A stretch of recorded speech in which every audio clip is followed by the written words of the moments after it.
Suja's kitchen വേൾഡിലേക്ക് ഏവർക്കും സ്വാഗതം. ഇന്ന് നമ്മൾ ഇവിടെ തയ്യാറാക്കുന്നത് ഒരു സൂപ്പർ ടേസ്റ്റി ആയിട്ടുള്ള ഒരു പാൽക്കപ്പയാണ്. ആദ്യം തന്നെ നമുക്ക് കപ്പയുടെ തൊലിയെല്ലാം ഒന്ന് കളഞ്ഞ് ക്ലീൻ ചെയ്ത് അരിഞ്ഞെടുത്തുകൊണ്ട് വരാം. ചീനിയെല്ലാം നല്ലപോലെ ക്ലീൻ ചെയ്ത് അരിഞ്ഞെടുത്തിട്ടുണ്ട്. ഇനി നമുക്കൊരു പാത്രത്തിലോട്ട് കുറച്ച് വെള്ളം എടുത്ത് അടുപ്പത്തേക്ക് വെക്കാം. നല്ലതുപോലെ ചൂടായിട്ടുണ്ട്. ഇനി നമുക്ക് ഇതിലോട്ട് ആവശ്യത്തിന് ഉപ്പ് ചേർത്ത് കൊടുക്കാം.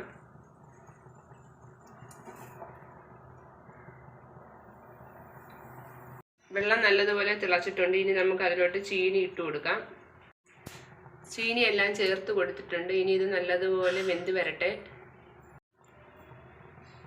ചീനി നല്ലതുപോലെ തിളച്ച് വരുന്നത് വരെ നമുക്ക് വെയിറ്റ് ചെയ്യാം.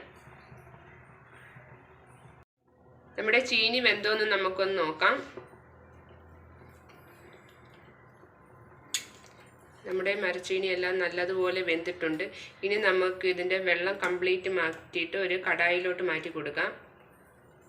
ഇവിടെ കംപ്ലീറ്റ് വെള്ളവും മാറ്റി നമ്മൾ കടായിലോട്ട് മാറ്റിയിട്ടുണ്ട്. 6 കഷ്ണം ചെറിയ ഉള്ളിയും 3 കഷ്ണം വെളുത്തുള്ളിയും 2 പച്ചമുളകും നമുക്ക് ചതച്ചെടുക്കാം. ഇതുപോലെ ചതച്ചെടുത്താൽ മതിയാകും. ഇനി നമുക്കിത് ചീനിയിലോട്ട് ചേർത്ത് കൊടുക്കാം. നമുക്ക് ചീനി ഒന്ന് ചെറുതായിട്ട് ഉടച്ചു കൊടുക്കാം.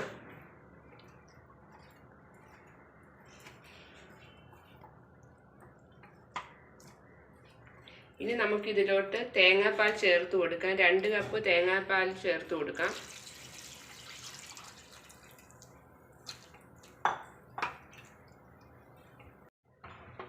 ഇനി നമുക്കിത് നല്ലതുപോലെ തിളച്ച് വരുന്നത് വരെ വെയിറ്റ് ചെയ്യാം. നമ്മുടെ ചീനിയെല്ലാം തേങ്ങാപ്പാലിൽ കിടന്ന് നല്ലതുപോലെ തിളച്ച് വന്നിട്ടുണ്ട്. ഇനി നമുക്ക് ഈ സമയത്ത് ഇതിൻ്റെ ഉപ്പൊന്ന് നോക്കുക. ആവശ്യമെങ്കിൽ ഉപ്പ് ചേർത്ത് കൊടുക്കുക. ഇതിലേക്ക് ആവശ്യത്തിന് ഉപ്പ് ചേർത്ത് കൊടുക്കുകയാണ്. നേരത്തെ ഉപ്പ് ചേർത്ത് കൊടുത്തിട്ടുണ്ടായിരുന്നു. ഇപ്പോൾ നമുക്ക് ആവശ്യമായ ഉപ്പ് കൂടെ ചേർത്ത് കൊടുക്കുക.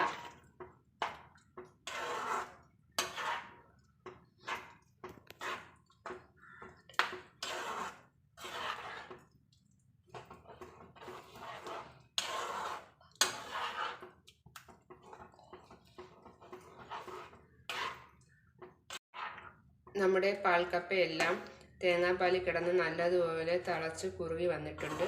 നമുക്ക് ഈ ഒരു അളവിൽ ചെയ്താൽ മതിയാകും. കാരണം എന്ന് വെച്ചാൽ അത് ഇരിക്കുന്നതനുസരിച്ച് തിക്കായിക്കോളും. അതുകൊണ്ട് നമുക്കിത് ഓഫ് ചെയ്ത് കൊടുക്കാം. ഇനി ഇതിനകത്തോട്ട് നല്ലൊരു താളിപ്പും കൂടെ ആവശ്യമായിട്ടുണ്ട്. താളിപ്പിനായി നമുക്കൊരു പാൻ അടുപ്പത്തേക്ക് വെച്ച് കൊടുക്കാം. പാനിലേക്ക് നമുക്ക് 3 സ്പൂൺ വെളിച്ചെണ്ണ ചേർത്ത് കൊടുക്കാം.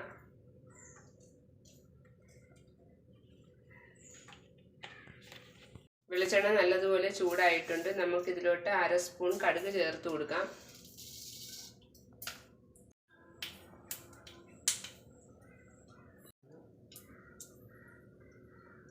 കടുകെല്ലാം പൊട്ടിയതിന് ശേഷം നമുക്ക് ചെറിയ ഉള്ളി അരിഞ്ഞു വെച്ചിരിക്കുന്നത് ചേർത്ത് കൊടുക്കാം.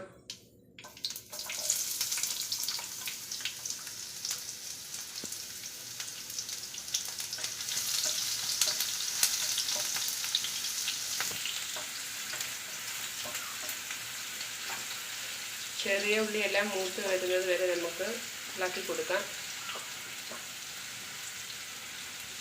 ഉള്ളി നല്ലതുപോലെ മൂത്തതിന് ശേഷം നമുക്ക് 2 വറ്റൽമുളക് ഇട്ട് കൊടുക്കാം.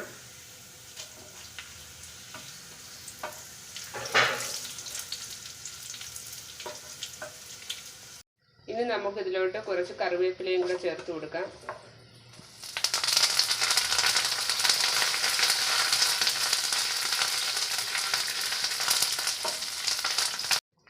ഇനി നമുക്കിത് പാൽക്കപ്പയിലോട്ട് ചേർത്ത് കൊടുക്കാം.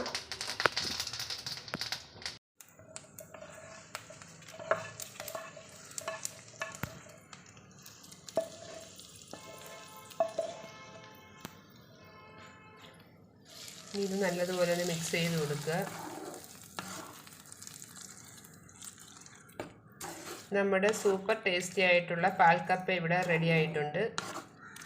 ഇനി നമുക്കിതൊരു പാത്രത്തിലോട്ട് മാറ്റി കൊടുക്കാം.